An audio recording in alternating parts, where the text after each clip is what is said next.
Welcome back to Cherry Moon Travel, where on Mondays we do Memory Lane Monday, where you get to take a trip down memory lane with me on previous experiences that I've taken over the years, whether it's a cruise, a land-based vacation, a resort, a theme park. We'll cover it all. So today, we're going to take a trip back in time to New Year's Eve 2015 aboard the Carnival Fantasy. If you see here, the Carnival Fantasy was an older class ship. It didn't have any balconies at all. So you either had an ocean view stateroom or an inside cabin. There was no balconies on this ship. Today, most cruise lines have about 80% of their ships are probably balconies. None on this one. So nonetheless, we still had fun. It was still a fun ship. But this ship was taken out of commission in July of 2020.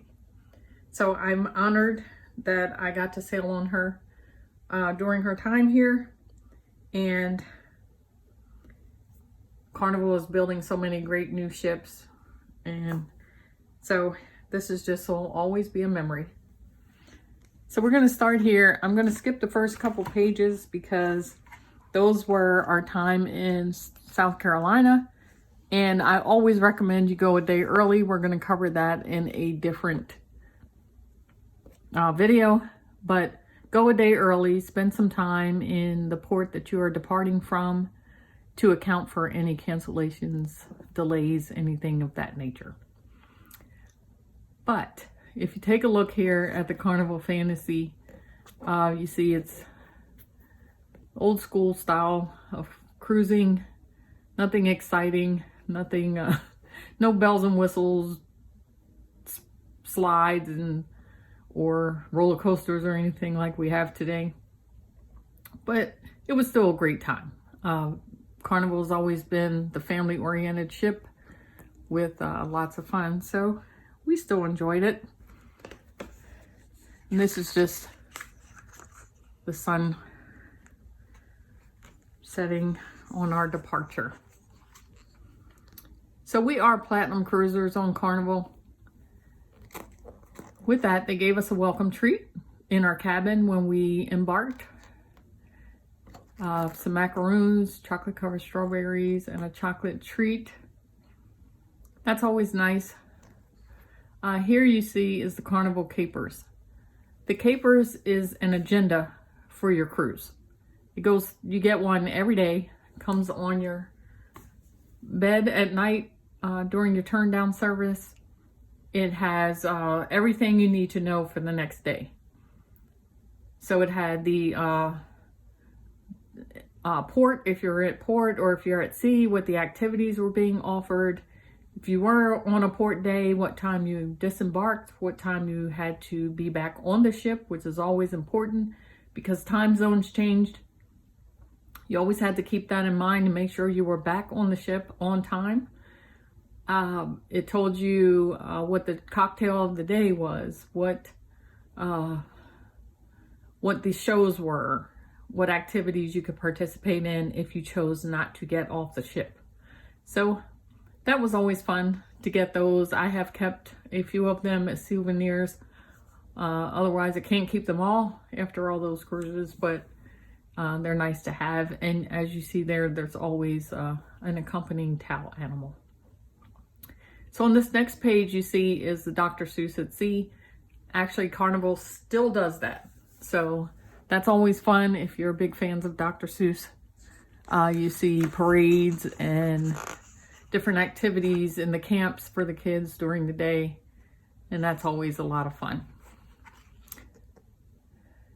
So this is just more pictures. They invite them on stage, they do shows, and then get them really involved. It's really engaging and a lot of fun. So our first day at port was at Port Lacaya in Grand Bahama Island. We took a tour of the Garden of Groves, which is a 12-acre botanical garden featuring all the flora of the Bahamas. So they really utilize the land there, even for medicinal purposes. And it was extremely educational and informative and very interesting to walk around and learn about all the different plants and how they use them. So you see here we have getting some instructions on something. So that was a lot of fun. It was very peaceful and serene there. Really loved it. So we did come to a waterfall. We see different places throughout there with our tour guide. So if you can see our tour guide here. I can't remember her name, I'm sorry. But she was very knowledgeable of everything in the botanical gardens. So our next day was at Nassau, and we did a short excursion at Atlantis. Now since then I have gone back and stayed at Atlantis as a land-based experience. I'll cover that in a different video, but this is the iconic Atlantis suite there. So I've always been told that that's called the Michael Jackson suite. Not sure what the cost is now, but I heard what the cost was back when he used to stay there. I've never stayed there and don't know anyone who did. So if you know anyone that's ever stayed in there, I would love to know what it's like. But with those kind of numbers, that was never on my agenda. But I'm sure it's absolutely gorgeous in there. That's just more of Atlantis. They have an aquarium in the lower level that you can walk around and enjoy. It's massive. You see all types of fish there, right at eye level. On the right hand side is a lagoon at the resort, and you can do non-motorized water sports here. And there is a swimming area. There's lots to do at this resort, so you really don't need to leave it. So it was a great way to spend the day. And then when we got back on the ship, it was New Year's Eve. So New Year's Eve on a cruise is always super fun to me. I've done it several times. If you ever have an opportunity, you don't know what you want to do for New Year's Eve, you want something different than the home party or going out standing in the cold, I highly recommend doing a cruise for New Year's Eve because everything is right there. You have your meals, your drinks. They give you hats, noisemakers, everything you need is right there on the ship. So you celebrate the whole night. When you're tired, your bed is steps away. So they have balloons that they had elevated, and at midnight we gathered in the atrium. Everyone had champagne. They dropped the balloons down. So over here you see, I'm looking at these shoes I was wearing. I commend myself for wearing those. Back then it didn't bother me. Post 2020 and the pandemic, I'm sure a lot of people can relate. I could never spend 2 minutes in those shoes right now. I just couldn't do it. But back then, not a big deal. And it was fun. So this is just more from our dinner photos that they took. On the right hand side, you see is in the buffet. They carved watermelon and made this beautiful arrangement welcoming in the new year of 2016.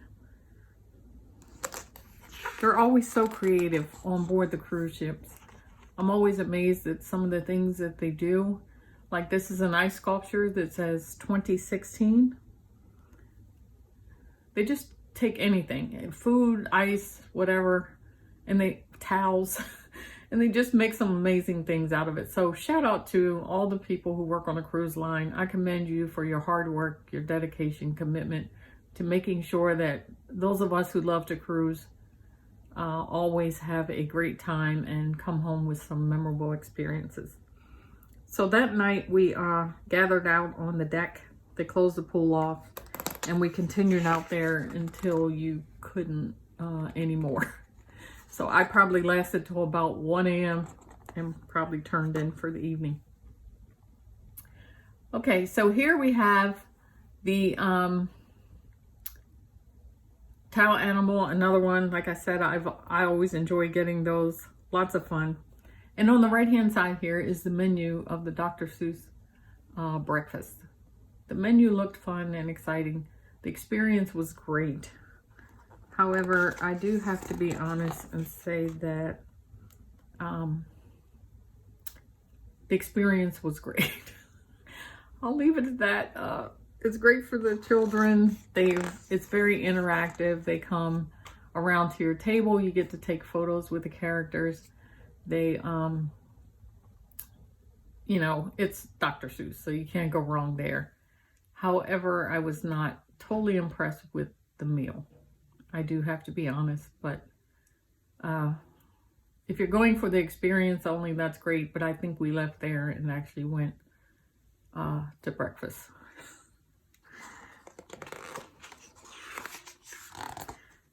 So that was a brief overview of our experience on the now non-existing Carnival Fantasy. Had a lot of fun, had some great memories. And if you sailed on a Carnival Fantasy, please feel free to reach out. I'd love to talk to you about it, what you remember from it, your experiences, especially since she doesn't exist anymore. So feel free to subscribe.